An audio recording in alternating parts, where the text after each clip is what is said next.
Bapak Ibu yang sangat dikasihi dan diberkati oleh Tuhan, R.T. France dalam bukunya yang berjudul Yesus Sang Radikal berkata, bila seorang Yahudi yang terpandang bergaul dengan orang berdosa, pezina, pencuri, pembunuh, dan lain-lain sebagainya, maka reputasi rabi-rabi Yahudi, pemuka-pemuka agama akan jatuh.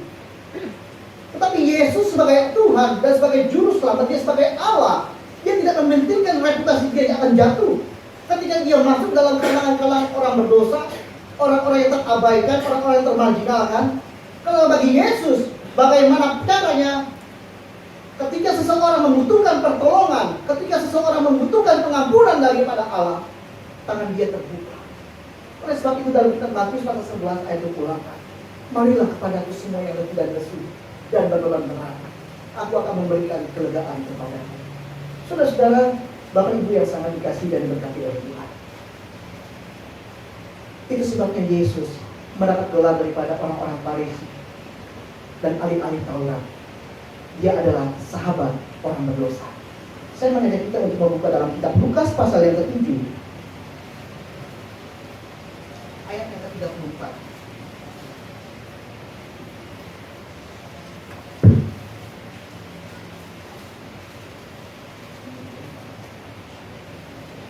Lukas pasal yang ke-7 ayat yang ke-34.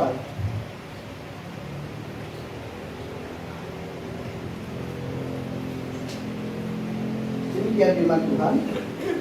Kemudian anak manusia datang, ia makan dan minum, dan kamu berkata, lihatlah, ia seorang pelahap dan peminum, sahabat pemungut cukai dan orang berdosa. Saudara, Bapak Ibu yang sangat dikasihi dan diberkati oleh Tuhan, pada satu kali ada seorang pria yang bernama Samila yang hidup di sekitar abad 20. Dia adalah salah seorang pemimpin sekelompok kaum revolusioner yang berusaha menggulingkan kaisar besar Rusia diktator. Pada saat itu pengawal daripada Samila memberitakan sebuah kabar bahwa persediaan makanan yang tersimpan di dalam gudang telah dibongkar oleh pencuri dan diambil. Sementara pada saat itu persediaan makanan terbatas, saudara. Sehingga Samila begitu naik pitam dan dia mengumumkan di depan semua prajurit-prajurit yang pengawal-pengawalnya bahwasanya siapapun orang yang didapati mencuri makanan, ia harus dihukum cambuk sebanyak 50 kali. Tak lama setelah pengumuman dan pernyataan Samila ini dilontarkan, tertangkaplah orang pencuri makanan di suatu perbekalan di sebuah gudang milik pemimpin kelompok Samila pada saat itu. Sehingga tentu tanpa disadari, ternyata yang didapati mencuri makanan di dalam satu pemimpin kelompok Samila adalah ibunya sendiri. Saudara-saudaraku, Bapak Ibu yang sangat dikasihi dan diberkati oleh Tuhan, tentunya Samila pada saat ini dalam keadaan dilema. Dia seperti memakan buah simalakama. Sehingga bagaimana mungkin Samila telah melupakan satu peraturan, apabila ada seorang yang kedapati mencuri, maka harus dicambuk sebanyak 50 kali. Dan pada saat itu ibunya didapati mencuri. Lalu Samila demi untuk menegakkan keadilan, maka Samila berkata, hukumlah dia sebanyak 50 kali cambukan. Akan tetapi kasih Samila terhadap ibunya begitu kuat, begitu besar, saudara-saudara. Sampai pada akhirnya eksekusi akan dimulai. Samila membuka baju kerajaannya, kebesarannya sebagai pemimpin. Lalu dia berkata kepada para pengawal, sekarang cambuklah aku dan jangan cambuk ibu. Saudara-saudaraku, Bapak Ibu yang sangat dikasihi dan diberkati oleh Tuhan, dari ilustrasi ini dapat kita melihat bagaimana keadilan dan kasih dapat ditegakkan apabila ada suatu pengorbanan.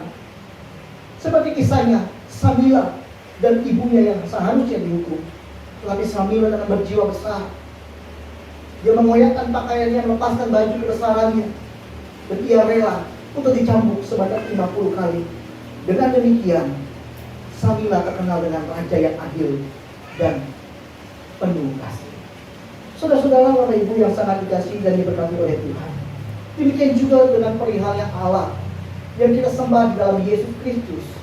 Bagaimana Allah menunjukkan kasih-Nya, bagaimana Allah menunjukkan keadilannya dalam setiap kehidupan orang percaya maupun orang berdosa, sehingga Ia harus mengorbankan nyawanya, mati di atas kayu salib hanya untuk menyelamatkan dunia.